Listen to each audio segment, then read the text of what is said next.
الحمد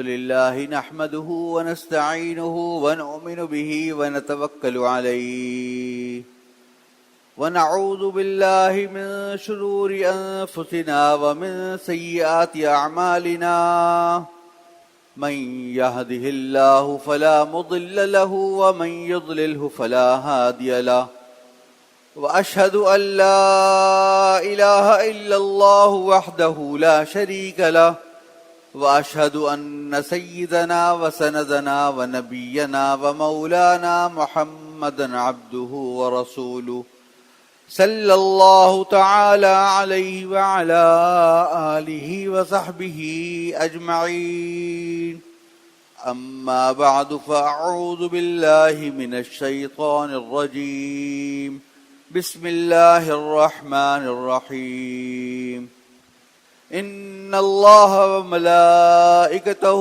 يصلون على النبي يا أيها الذين آمنوا صلوا عليه وسلموا تسليما آمنت بالله صدق الله مولانا العظيم وصدق رسوله النبي الكريم ونحن على ذلك من الشاهدين والشاكرين والحمد لله رب العالمين. بزرگان محترم اور برادران عزیز، السلام علیکم ورحمۃ اللہ وبرکاتہ. آج حضرت والد ماجد صاحب مدد اللہم کی طبیعت کچھ ناساز تھی، کمزوری تھی، بخار تھا پہلے، اب کمزوری ہو گئی، تو اس وجہ سے انہوں نے مجھے حکم دیا کہ میں آپ کے سامنے تقریر کروں اور جمعہ پڑھاؤں. دعا فرمائیے کہ اللہ تبارک تعالیٰ مجھے حق بات حق طریقے سے اور حق نیت سے کہنے کی توفیق عطا فرمائے.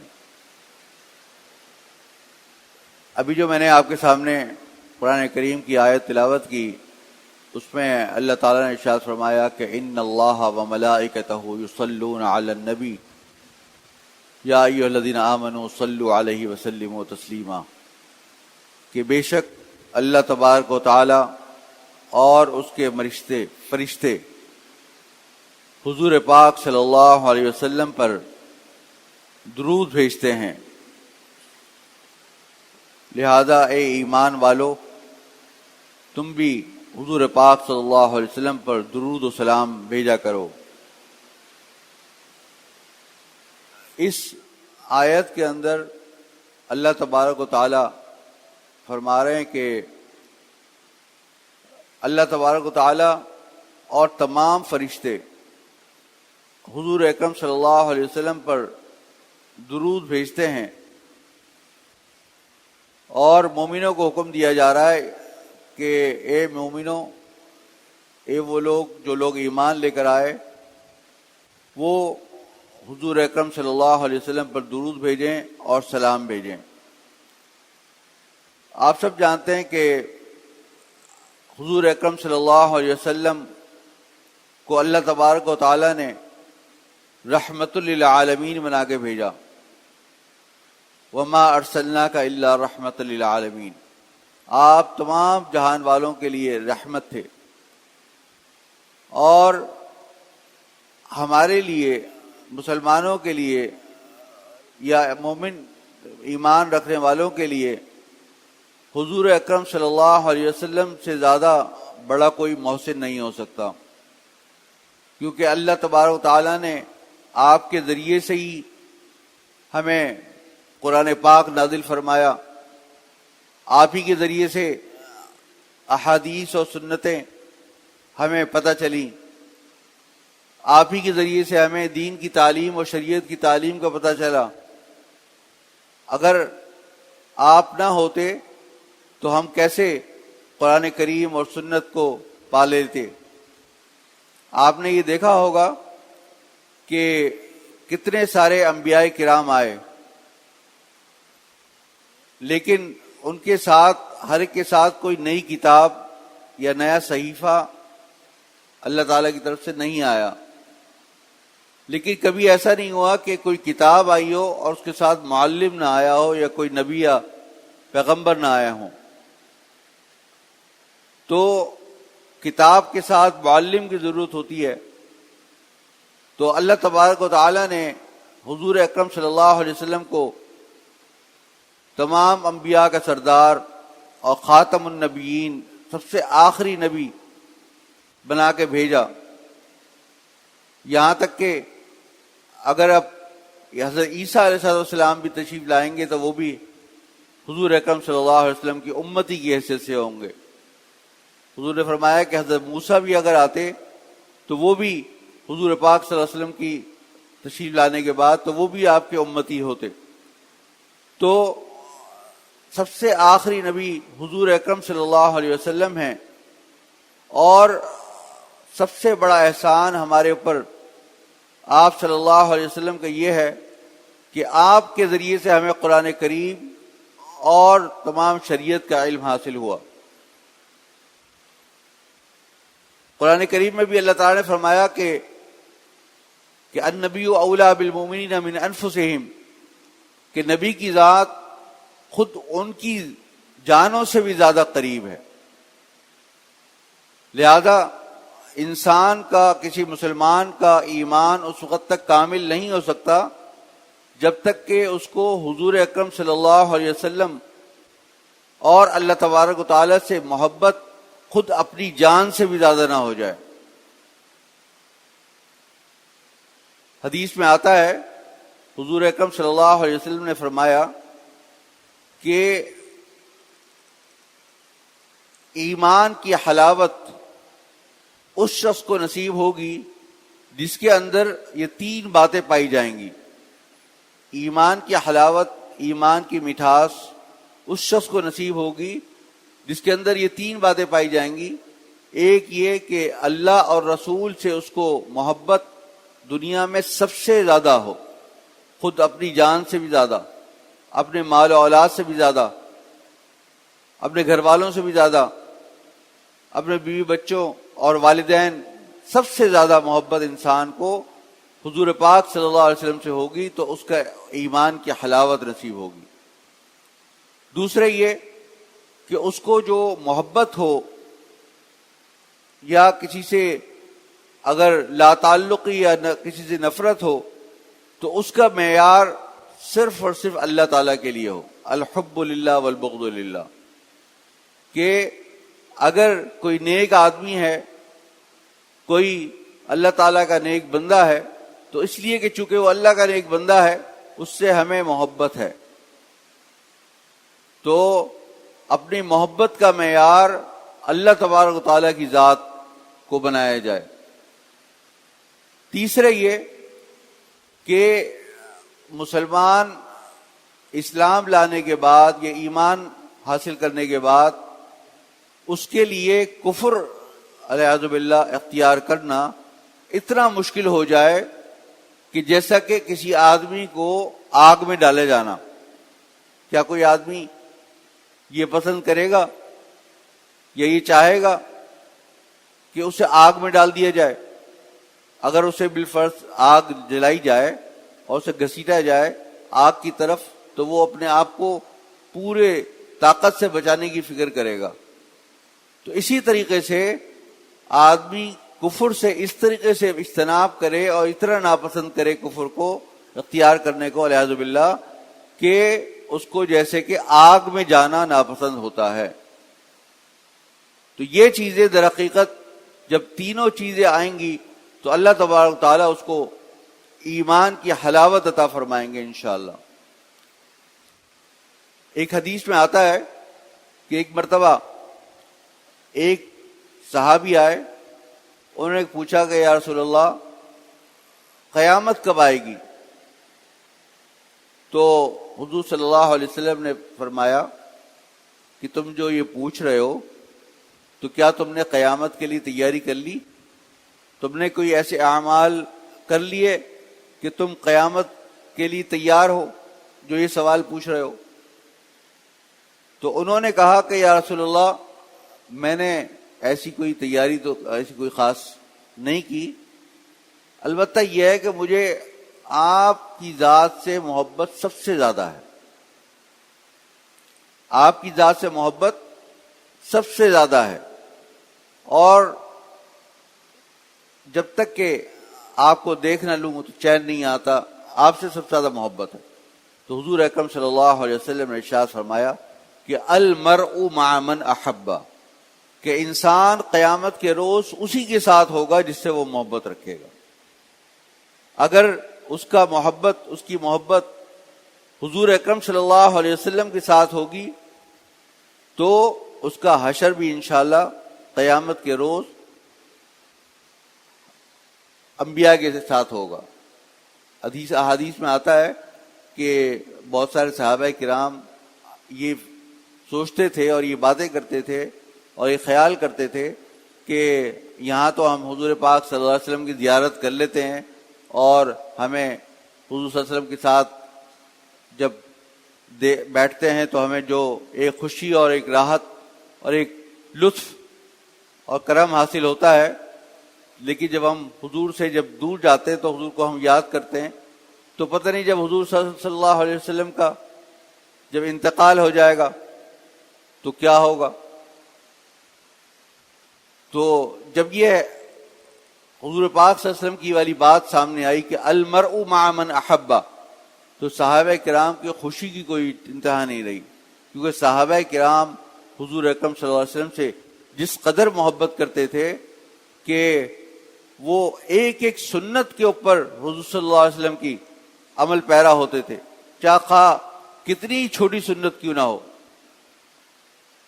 آپ نے سنا ہوگا کہ ایک صحابی تھے، وہ کسی جگہ کسی بادشاہ کے پاس گئے بطور ایلچی کے، پیغام رساں کے، اور وہاں وہ کھانا کھا رہے تھے کہ ان کے ہاتھ سے لقمہ گر گیا۔ تو ان کو یاد آ گیا کہ حضور صلی اللہ علیہ وسلم نے فرمایا کہ جب اگر لقمہ گر جائے تو اس کو صاف کر کے اٹھا کے دوبارہ کھا لو۔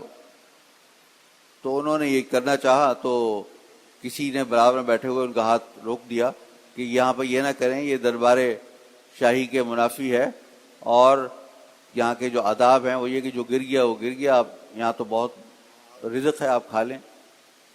تو انہوں نے کہا کہ کیا میں حضور پاک صلی اللہ علیہ وسلم کی سنت کو ان احمقوں کی خاطر چھوڑ دوں؟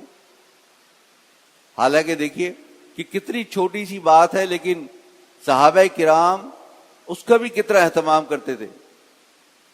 اور آپ کو یہ سب معلوم ہوگا کہ کوئی بھی سنت حضور اکرم صلی اللہ علیہ وسلم کی، اس کو کبھی حقیر مت نہیں سمجھنا چاہیے۔ لا تحقرن من المعروف شیئا، کوئی بھی نیکی کے کام کبھی بھی حقیر مت سمجھو۔ کیا پتا کہ اس سنت کی وجہ سے یا اس نیک کام کی وجہ سے اللہ تبارک و تعالی ہمیں جنت عطا فرما دیں اور ہمیں دوزخ سے ہمیں نجات کا پروانہ عطا فرما دیں۔ لہذا کوئی بھی سنت ہو، جو بھی حضور اکرم صلی اللہ علیہ وسلم کی سنتیں ہیں، چاہے مسواک کرنا ہو یا دائیں پاؤں سے مسجد میں داخل ہونا ہو، بائیں پاؤں سے نکلنا ہو، بیت الخلاء میں بائیں پاؤں سے جانا ہو، یا اپنے جو کھانے پینے کی چیزیں ہیں اس میں دائیں ہاتھ کا استعمال کرنا ہو، یا بسم اللہ الرحمن الرحیم پڑھ کے کھانا کھانا ہو، یا نہاتے وقت کی جو سنتیں ہیں یا وضو کی جو سنتیں ہیں وہ ساری کرنی ہو، تو جتنی بھی سنتیں ہیں انسان کسی بھی سنت کو نہ چھوڑے۔ ایک مرتبہ ایک صحابی تھے علیہ باللہ، انہوں نے کوئی صاحب تھے، کوئی کھانا کھا رہے تھے، تو حضور نے ان سے کہا کہ وہ بائیں ہاتھ سے کھا رہے تھے، تو حضور نے فرمایا کہ تم دائیں ہاتھ سے کھاؤ۔ حالانکہ وہ کھا سکتے تھے، لیکن انہوں نے پتہ نہیں وہ صاحب جو تھے انہوں نے کہا کہ نہیں، میں نہیں کھا سکتا۔ تو حضور نے فرمایا اب تم کھا ہی نہیں سکو گے۔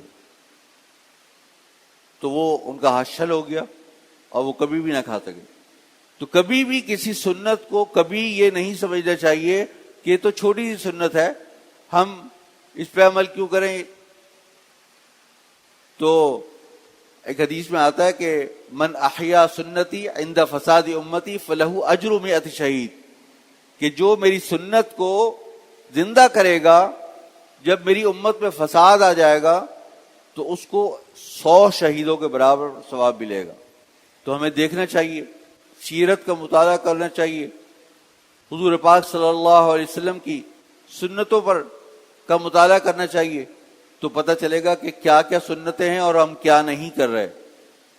اس نیت سے مطالعہ کریں کہ تاکہ ہمیں سنتوں کی توفیق عطا فرمائے، اور جتنا ہم حضور اکرم صلی اللہ علیہ وسلم کی سنت پر عمل کریں گے اتنی ہی حضور اکرم صلی اللہ علیہ وسلم سے محبت میں اضافہ ہوگا اور اللہ تعالیٰ کی رحمت نازل ہوگی۔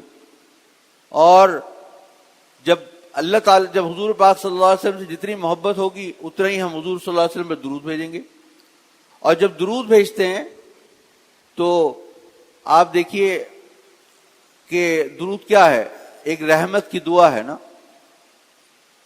اگر مثال کے طور پہ ہم جب کسی بزرگ کے پاس جاتے ہیں، کوئی بڑے بزرگ ہوں، ولی اللہ ہیں، تو ان سے کہتے ہیں کہ آپ حضرت ہمارے لیے دعا فرما دیجئے، یا میرے بیٹے کے لیے دعا فرما دیجئے۔ کسی نیک آدمی کے پاس جاتے ہیں، اس سے کہتے ہیں کہ دعا فرما دیجئے، کیونکہ پتہ ہے کہ اللہ کے اتنے پکے سچے بزرگ ہیں اور اللہ کے اتنے ولی ہیں کہ اللہ تعالیٰ ان کی دعا رد نہیں کرے گا۔ تو آپ سوچئے کہ جس دعا کے اندر فرشتے دعا کر رہے ہوں تو وہ دعا رد ہو سکتی ہے؟ فرشتے جو ہے وہ کبھی بھی نافرمانی نہیں کرتے اللہ تعالیٰ کی، تو جس چیز کی فرشتے دعا کر رہے ہوں، اور نہ صرف یہ کہ فرشتے بلکہ اللہ تعالیٰ خود بھی اس کے ساتھ شریک ہوں، تو وہ دعا کیسے مردود ہو سکتی ہے؟ وہ دعا کیسے غیر مقبول ہو سکتی ہے؟ تو یہ صلاۃ و سلام، یہ درود شریف پڑھنا، یہ ایک ایسی عبادت ہے کہ واحد ایسی عبادت ہے کہ جس کے اندر اللہ تبارک و تعالیٰ اور فرشتے بھی کر رہے ہوتے ہیں۔ تو لہذا جب ہم حضور صلی اللہ علیہ وسلم پر درود بھیجتے ہیں تو فرشتے جو ہے وہ اس شخص کے لیے درود و سلام بھیجتے ہیں، اس شخص کے اوپر رحمتوں کی دعائیں کرتے ہیں۔ حضرت جبرائیل امین علیہ السلام نے فرمایا کہ جب بھی آپ سے حضور صلی اللہ علیہ وسلم سے ارشاد فرمایا کہ آپ کو اس بات سے خوشی نہیں ہے کہ میں جب بھی آپ کے اوپر کوئی درود بھیجے گا آپ کے امتیوں میں سے، میں اس کے اوپر 10 مرتبہ رحمت کی دعا کروں گا اور 10 مرتبہ اس پر سلام بھیجوں گا۔ تو انسان جب بھی درود شریف پڑھتا ہے تو احادیث میں آتا ہے کہ اس کے لیے 10 نیکیاں لکھ دی جاتی ہیں اور 10 گناہ معاف ہوتے ہیں، اور درود شریف پڑھنے کی برکت سے اللہ تبارک و تعالی اس کو حضور اکرم صلی اللہ علیہ وسلم سے محبت عطا فرماتے ہیں۔ اب یہ جو ہم حدیثیں پڑھتے ہیں تو احادیث کی کتابیں جو ہم پڑھتے ہیں تو اس میں جگہ جگہ صلی اللہ علیہ وسلم صلی اللہ علیہ وسلم صلی اللہ علیہ وسلم لکھا ہوا آتا ہے۔ تو ایک حدیث میں آتا ہے کہ اگر کوئی آدمی حضور پاک صلی اللہ علیہ وسلم پر درود لکھے گا تو جب تک وہ تحریر باقی رہے گی اس کو اس کا درود کا ثواب ملتا رہے گا، اور فرشتے اس کے لیے دعائیں کرتے رہیں گے۔ کتنی عظیم بات ہے۔ اب دیکھیں یہ حضرات انہوں نے کتنے عرصے پہلے کتابیں لکھی اور کتنے ہزاروں مرتبہ درود اس پہ لکھا گیا ہے، تو کتنا ہزار مرتبہ جب ہم پڑھتے ہیں کوئی حدیث کی کتاب تو اس کے اندر بار بار صلی اللہ علیہ وسلم صلی اللہ علیہ وسلم صلی اللہ علیہ وسلم پڑھتے رہتے ہیں، تو کتنی مرتبہ حضور صلی اللہ علیہ وسلم کے اوپر درود ہم پڑھتے ہیں تو اللہ تبارک و تعالیٰ کی اس کی قربت اور حضور پاک صلی اللہ علیہ وسلم کی قربت عطا ہوتی ہے۔ اور اسی لیے محدثین کرام کو مرتبہ اللہ تعالیٰ نے اتنا اونچا رکھا ہے کہ یہ جو حدیث پڑھتے پڑھاتے ہیں، کیونکہ ہر وقت چونکہ حدیث کے اندر حضور اکرم صلی اللہ علیہ وسلم کا تذکرہ ہوتا رہتا ہے، وَرَفَعْنَا لَكَ ذِكْرَكَ، کہ آپ کے ذکر کو بھی اللہ تعالیٰ نے بڑی فوقیت دی ہے، رفعت عطا فرمائی ہے، تو اس کو اللہ تبارک و تعالیٰ نے اسی وجہ سے محدثین کرام کا درجہ بہت ہی اونچا رکھا ہے۔ تو انسان کو جب بھی حضرت صلی اللہ علیہ وسلم کا نام نامی آئے تو پہلی مرتبہ درود شریف پڑھنا اس مجلس میں واجب ہے. جب بھی نام نامی آئے تو پہلی مرتبہ درود شریف پڑھنا واجب ہے. ہم لوگ بعض اوقات بھول جاتے ہیں، کبھی بھولنا نہیں چاہیے. ہمیشہ یاد رکھیں کہ جب بھی حضور صلی اللہ علیہ وسلم کا نام آئے تو صلی اللہ علیہ وسلم پورا ادا کریں. بعض لوگ صرف صاد لکھ دیتے ہیں یا کچھ اور لکھ دیتے ہیں. ہمیشہ پورا لکھا کریں صلی اللہ علیہ وسلم، یا پورا کہا کریں، کیونکہ وہ حدیث میں آتا ہے کہ جس کی تحریر جب تک باقی رہے گی تو اس کا اثر اس کو ملتا رہے گا جب تک کہ وہ تحریر باقی رہے گی. اور دوسرے کے فرشتے اس کے لیے دعا کریں گے. حدیث میں آتا ہے کہ فرشتے جو ہے آسمان و زمین میں چکر لگا رہے ہوتے ہیں، اور جو آدمی درود و سلام پڑھ رہا ہوتا ہے اس کا سلام حضور پاک صلی اللہ علیہ وسلم کو پہنچاتے ہیں. اور خاص طور پہ جمعے کے دن جو لوگ حضور پاک صلی اللہ علیہ وسلم پر زیادہ درود بھیجتے ہیں تو حضور صلی اللہ علیہ وسلم کو ان کا درود جو ہے وہ پہنچایا جاتا ہے. لہذا جب بھی حضور صلی اللہ علیہ وسلم کا نام آئے تو پہلی مرتبہ تو درود پڑھنا واجب ہے، اور ہر دفعہ بار بار جب تذکرہ آ رہا ہو تو ہر دفعہ صلی اللہ علیہ وسلم صلی اللہ علیہ وسلم صلی اللہ علیہ وسلم اس طرح پڑھنا مستحب ہے، مسنون ہے، مستحب ہے، ثواب ہے. تو ہمیں درود شریف کی کثرت کرنی چاہیے. خود ہماری اپنے لیے ضروری ہے.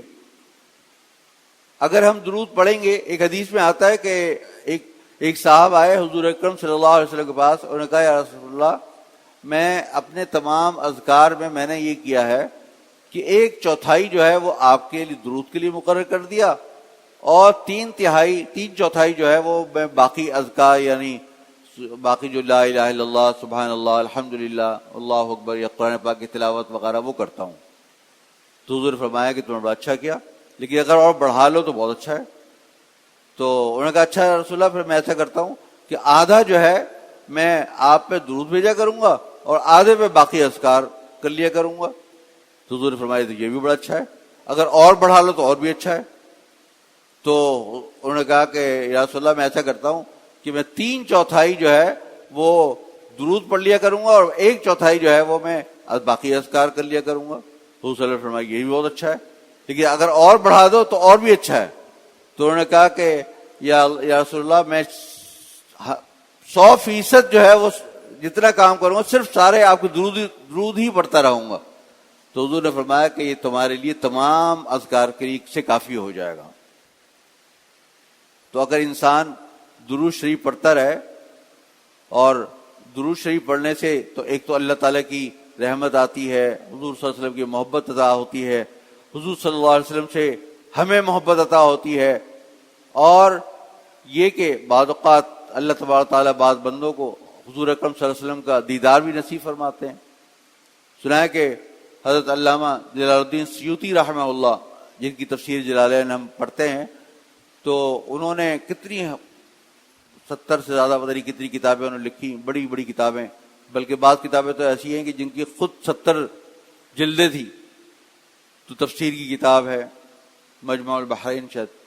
تو اس طرح تفسیر جلالین جو ہم پڑھتے ہیں تو ان کے بارے میں آتا ہے کہ انہوں نے 40 سال کی عمر تک ساری کتابیں لکھی اور اپنے آپ کو اس کے بعد عبادت کے لیے فارغ کر لیا، اور ان کو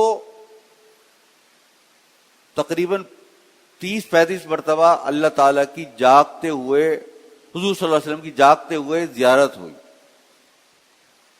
سوتے ہوئے نہیں، جاگتے ہوئے دیکھا حضور صلی اللہ علیہ وسلم.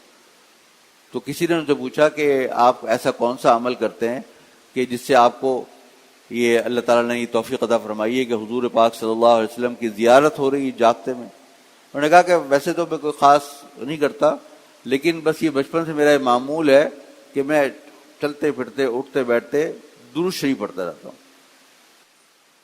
تو درود شریف جو ہے نا یہ بہت عظیم عبادت ہے.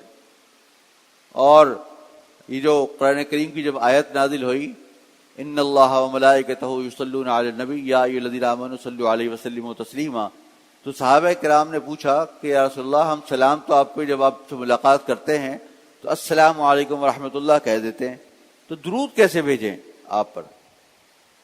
تو آپ نے فرمایا کہ یہ درود پڑھا کرو، اللہم صلی علی محمد کما صلیت علی ابراہیم وعلی آل ابراہیم انک حمید مجید، اللہم بارک علی محمد وعلی آل محمد کما بارکت علی ابراہیم وعلی آل ابراہیم انک حمید مجید۔ جو ہم درود ابراہیمی نماز میں پڑھتے ہیں تو وہ درود جو ہے حضور نے تلقین فرمایا کہ یہ تمام درودوں میں سب سے افضل ترین درود یہی ہے۔ انسان جو ہے پورا کا پورا یہ پڑھ لے، اور اگر یہ پورا نہیں پڑھ سکتا تو مختلف درود آئے ہیں اور اس کے مختلف فضائل آئے ہیں۔ وہ فضائل کی ہمارے حضرت شیخ الحدیث مولانا زکریا صاحب رحمہ اللہ کی کتاب فضائل اعمال کے اندر جو فضائل درود ہے اس کے اندر بہت فضائل لکھے ہیں کہ کس کس درود کے کیا کیا فضائل ہیں، اس کا مطالعہ کرنا چاہیے تاکہ ہمیں پتہ چلے کہ کس قدر فضیلت کی بات ہے۔ اور الیاذ باللہ اگر کبھی درود نہ بھیجا جائے، حضور نے فرمایا کہ وہ آدمی کنجوس ہے۔ ایک آدمی کے حضور حدیث میں فرمایا حضور پاک صلی اللہ علیہ وسلم نے کہ ایک آدمی کے کنجوس ہونے، اس کو کنجوس سمجھا جائے گا جس کے سامنے حضور اکرم صلی اللہ علیہ وسلم کے نام نامی آئے اور وہ درود نہ بھیجے۔ اور جو کنجوس ہوگا اس کی جو سزا ہے وہ جہنم ہے۔ جو کنجوس آدمی ہے، بخیل کی جو سزا ہے تو اس کی کیا سزا ہے؟ جہنم ہے الیاذ باللہ۔ تو کبھی بھی اس معاملے میں کنجوسی نہیں کرنی چاہیے، چاہے کچھ بھی ہو، جب بھی حضور اکرم صلی اللہ علیہ وسلم کا نام آئے تو درود بھیجیں۔ اور روزانہ انسان اپنی عادت بنائے کہ زیادہ سے زیادہ درود شریف پڑھا کرے۔ اور حضور اکرم صلی اللہ علیہ وسلم کی جب سیرت کا اور حدیث کا مطالعہ کرے گا تو بار بار جب حضور صلی اللہ علیہ وسلم کا نام نامی آئے گا تو بار بار صلی اللہ علیہ وسلم پڑھے گا تو خود بخود درود نکلے گا، خود بخود درود نکلے گا۔ تو یہ چیزیں اگر اختیار کرے تو بہت زیادہ انشاءاللہ دنیا اور آخرت کی کامیابی عطا ہوگی۔ کیونکہ حدیث میں یہ واقعہ آپ نے سنا ہوگا کہ حضور کان رسول اللہ صلی اللہ علیہ وسلم احسن قضاء، کہ آپ جب کسی کو کوئی آپ کو ہدیہ دیتا تھا تو آپ اس سے اچھا ہدیہ آپ واپس لوٹایا کرتے تھے۔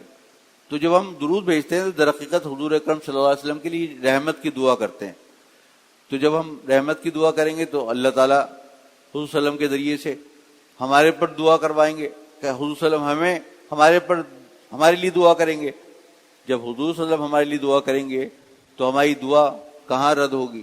تو اسی لیے فرمایا گیا کہ جب بھی کوئی دعا مانگنی ہو، کیونکہ درود شریف جب کبھی بھی رد نہیں ہوتا، تو جب بھی کوئی دعا مانگنی ہو تو اس کے آگے پیچھے درود شریف پڑھ لو۔ اس کا فائدہ یہ ہوگا کہ اللہ تعالیٰ کی ذات تو بڑی سخی ہے، بڑی کریم ہے، تو اللہ تعالیٰ کی ذات جب دو چیزوں کو قبول کرے گی تو بیچ میں تیسری چیز کو قبول کیوں نہ کرے؟ تو وہ اس کو بھی قبول کر لے گی۔ تو اس لیے اللہ تعالیٰ پر یہ گمان کرتے ہوئے کہ جب اللہ تعالیٰ نے درود شریف کو تو قبول کرنا ہی ہے، لہذا اس والی دعا کو بھی، میری دعا کو قبول کر لیں گے۔ اسی لیے بزرگ کہتے ہیں کہ جب کبھی پریشانی ہو، کسی قسم کے حالات خراب ہوں تو زیادہ سے زیادہ درود پڑھو۔ جتنا زیادہ درود پڑھو گے اللہ تبارک تعالیٰ اتنے آسانی کر دے گا، اتنے وہ پریشانی کو دور فرما دے، کیونکہ اللہ تعالیٰ کی طرف سے رحمتیں نازل ہوں گی۔ جب رحمت عطا ہوگی تو خود بخود تکالیف دور ہوں گی۔ اور الیاذ باللہ کوئی آدمی اگر اللہ تعالیٰ حضور صلی اللہ علیہ وسلم کا نام آئے اور درود نہ بھیجے، آپ نے وہ حدیث پڑھی ہوگی جو رمضان شریف میں سنائی جاتی ہے کہ آپ نے ایک سیڑھی پہ قدم رکھا تو آپ نے آمین فرمایا، پھر دوسری سیڑھی پہ قدم رکھا تو آمین فرمایا، تیسری سیڑھی پہ قدم رکھا تو آمین فرمایا۔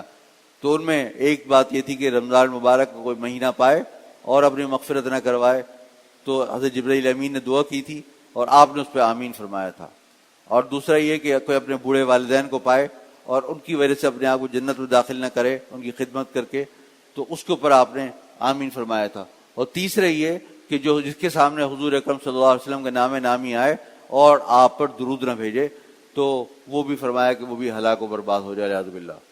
تو یہ تینوں چیزیں جو ہے، تو ان میں ایک چیز یہ کہ اگر جب بھی حضور اکرم صلی اللہ علیہ وسلم کا نام آئے تو حضور صلی اللہ علیہ وسلم پر درود پڑھنا چاہیے، ورنہ اعوذ باللہ اس کے لیے تباہی ہے۔ کیونکہ حضرت جبرائیل امین علیہ السلام نے دعا فرمائی اور حضور پاک صلی اللہ علیہ وسلم نے آمین فرمایا، اس کی رد ہونے میں تو ذرہ برابر بھی شک نہیں کیا جا سکتا۔ تو بس ہمیں آج کی بات کا جو خلاصہ ہے وہ یہی ہے کہ ہمیں زیادہ سے زیادہ حضور پاک صلی اللہ علیہ وسلم پر درود پڑھنا چاہیے، جتنا ہو سکے ہمیں درود کی اپنی عادت بنائیں، اور جتنا ہم عادت بنائیں گے اتنا درود آسان ہو جائے گا ہمارے لیے انشاءاللہ۔ تو انشاءاللہ ہم سب دعا کریں کہ اللہ تعالی ہم سب کو، مجھ سمیت ہم سب کو درود شریف پڑھنے کی توفیق عطا فرمائے۔ وآخر دعوانا الحمدللہ رب العالمین۔